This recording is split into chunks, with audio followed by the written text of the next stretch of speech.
Party ಮಾಡುತ್ತಿದ್ದ ಸಂದರ್ಭ gas cylinder ಸ್ಫೋಟಗೊಂಡ ಘಟನೆ ಉಡುಪಿ ನಗರದ ಕಲ್ಸಂಕ ಸಮೀಪದ ಬಡಕುಪೇಟೆ ರಸ್ತೆಯ ಅಪಾರ್ಟ್ಮೆಂಟ್ನಲ್ಲಿ ನಿನ್ನೆ ರಾತ್ರಿ ಸಂಭವಿಸಿದೆ. ಸ್ಫೋಟದ ತೀವ್ರತೆಗೆ ಮನೆಯ ಕೊಠಡಿಯ ಗೋಡೆ ಛಿದ್ರವಾಗಿದೆ. ಆದರೆ ಕೊಠಡಿಯಲ್ಲಿದ್ದ ಮಕ್ಕಳ ಸಹಿತ 8 ಮಂದಿ ಪ್ರಾಣಾಪಾಯದಿಂದ ಪಾರಾಗಿದ್ದಾರೆ. 3 ಅಂತಸ್ತಿನ ಅಪಾರ್ಟ್ಮೆಂಟ್ನ 3ನೇ ಮಹಡಿಯಲ್ಲಿ ಪಶ್ಚಿಮ ಬಂಗಾಳ ಮೂಲದ ಕಾರ್ಮಿಕರು ಪಾರ್ಟಿ ಮಾಡುತ್ತಿದ್ದಾಗ ಗ್ಯಾಸ್ ಸಿಲಿಂಡರ್ ಲೀಕ್ ಆಗಿ ಏಕಾಏಕಿ ಬೆಂಕಿ ಹೊತ್ತಿಕೊಂಡಿದೆ. ಬೆಂಕಿ ಹೊತ್ತಿಕೊಳ್ಳುತ್ತಿದ್ದಂತೆ ಕೊಠಡಿಯಲ್ಲಿ ಇದ್ದವರು ಹೊರಗೆ ಓಡಿ ಬಂದು ಪ್ರಾಣ ಉಳಿಸಿಕೊಂಡಿದ್ದಾರೆ. ಸಿಲಿಂಡರ್ ಸ್ಫೋಟಗೊಂಡಾಗ ಕೊಠಡಿಯಲ್ಲಿ ಯಾರೂ ಇರಲಿಲ್ಲ.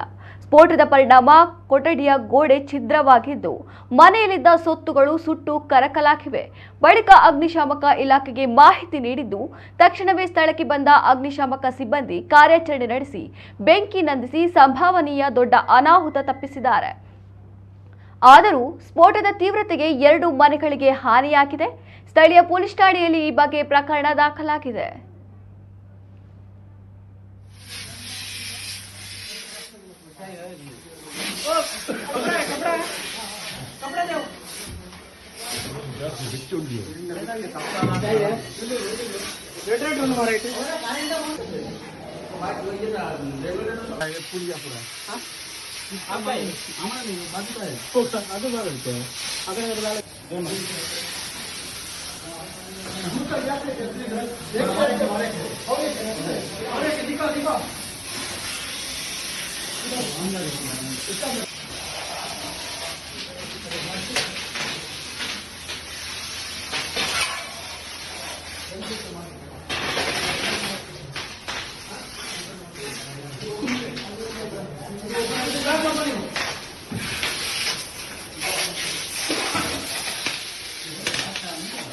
Very